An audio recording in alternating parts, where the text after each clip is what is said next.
If a small percentage of people become like this, just by their way of being, they will change the atmosphere in the world. Will we get to that critical mass in the next 10-15 years is the challenge which we are striving for.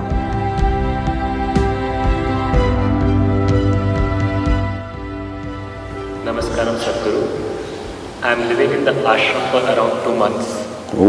This place is so conducive for sadhana. I fear that if someday I have to travel outside or go home to meet my family, I will not be able to adjust. Is that once a person lives in ashram, he or she is unsuitable to live anywhere else?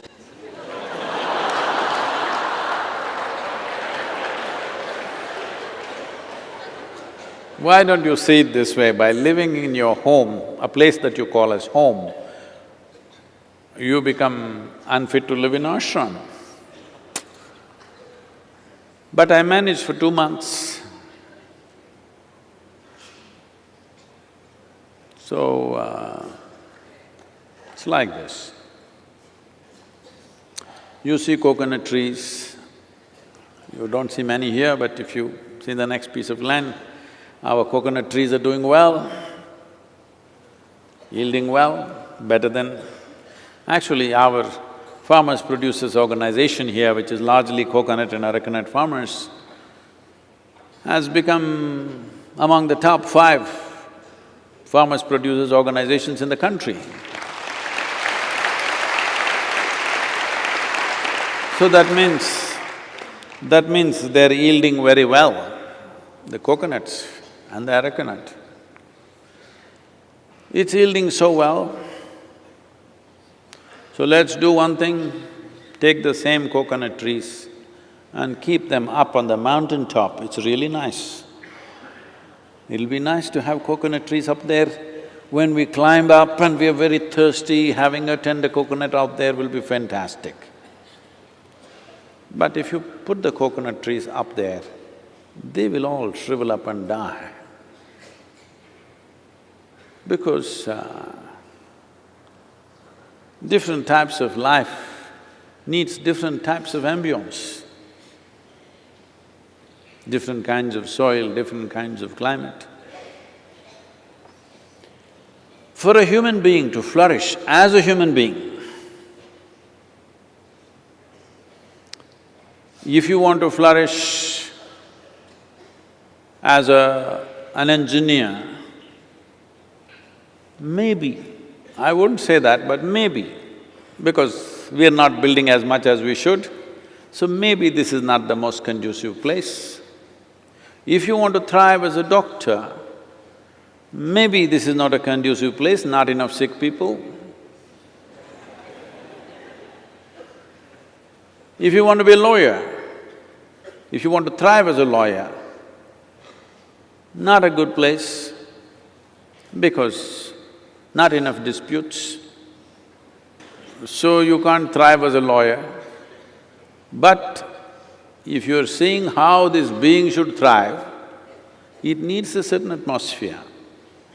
The ashram is designed for that, not for you to thrive as something else. Maybe a city or an industrial place or a law court may be better for other kinds of thriving. But if you want to thrive as a being, the entire atmosphere has been created for that.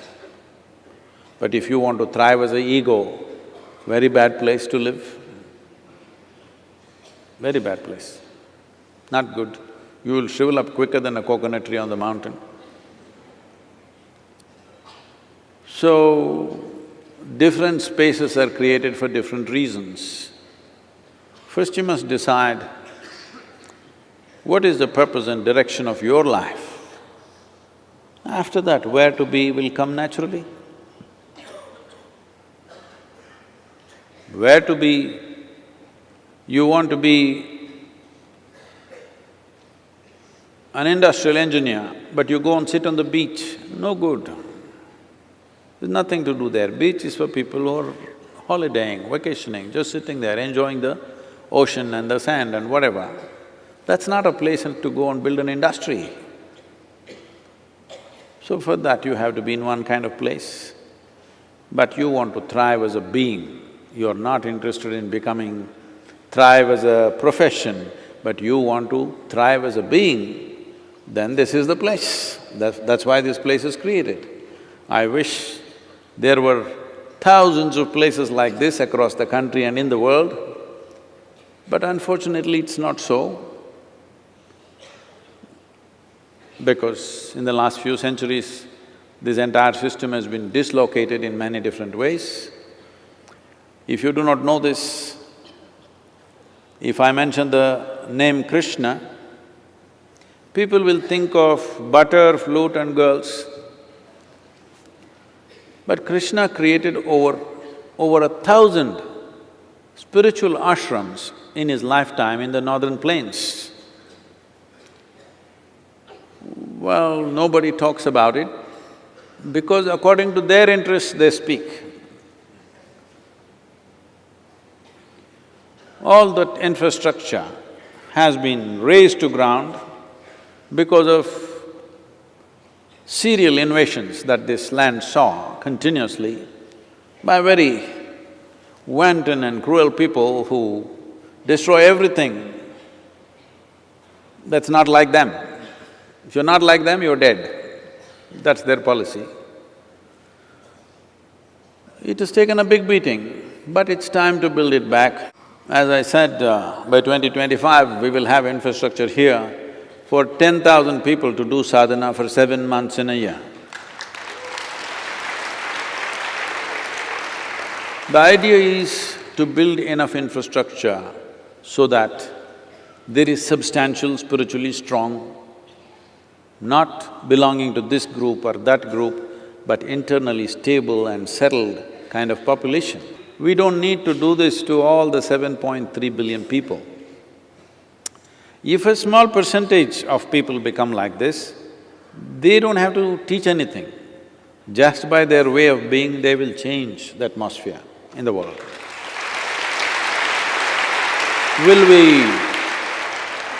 Will we get to that critical mass in the next 10-15 years is the challenge which we are striving for. Young people who are not yet conceited or entangled, not yet screwed up or entangled within themselves or outside, you must think through this, because as a generation of people, we have this possibility that the way science and technology has liberated our lives from survival process. It's coming to a place where people are talking about this. It may sound utopian right now, but it will happen. People are saying in another 20-25 years, nobody in the planet need to work. So a lot of people are worried. They're calling me for all kinds of artificial intelligence conferences and asking, what shall we do? I said, all you few professors will be useless because a stupid gadget will earn 10 PhDs in a day. My phone can earn 10 PhDs in a day, that much information it has. All the idiots who read a book a few years before you and they think they're super intelligent, all of them will fall because a small gadget will do what 1,000,000 of them cannot do. So this is good time. People are fearing what will happen to our jobs. I said, you will be on a vacation for life, how wonderful. Anyway, I don't see professors going to their job with great joy, dancing. How many professors went dancing into their classroom in total ecstasy? Now your phone will recite Gita, Vedas, Quran, Bible, whatever the hell you want, with total analysis. Which page do you want? Which subject you want? If you just ask, I want to know about what God said about liberation,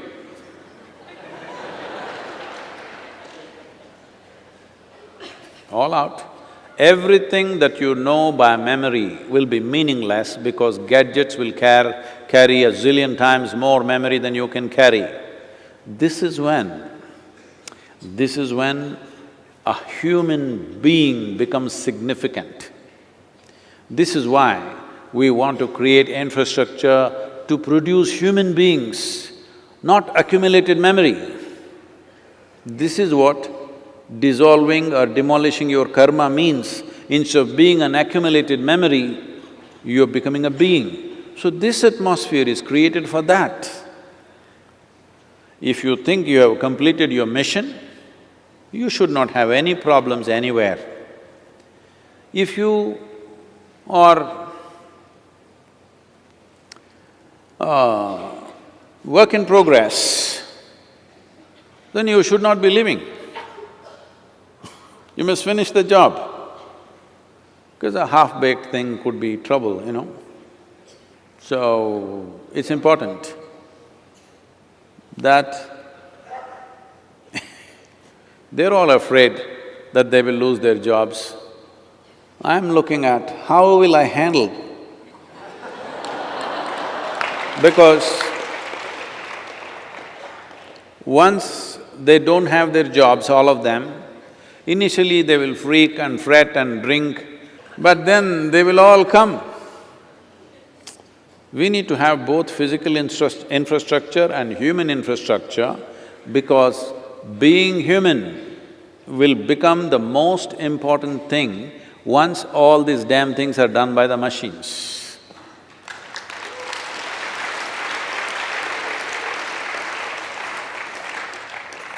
So you must stay for some more time and finish your job, then you will see wherever you go, you are fine. I'm going out in the world more than you. I'm doing fine, whichever part of the world. People ask me, you know, I happened to be in one of those glamour events in Mumbai. So some of the people were worried, how to have Sadhguru in this kind of magazine event, you know, it's too much glamour, the way people are dressed, they're drinking, they're doing this. I said, what makes you think that I will be disturbed by the way they are dressed or they are not dressed?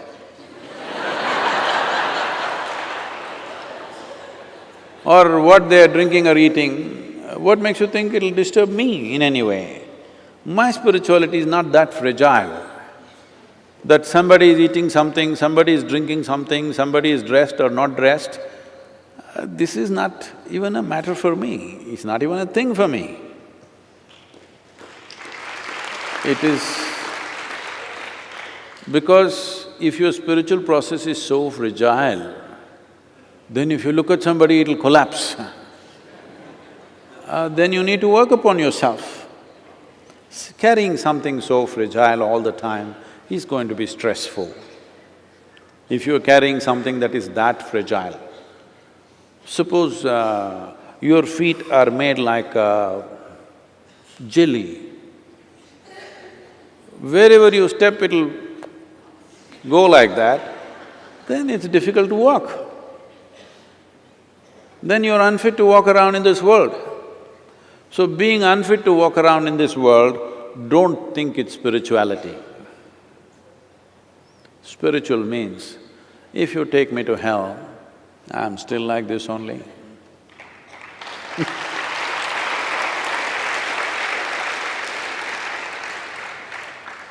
No, I didn't say your home is hell, but I said, you said something.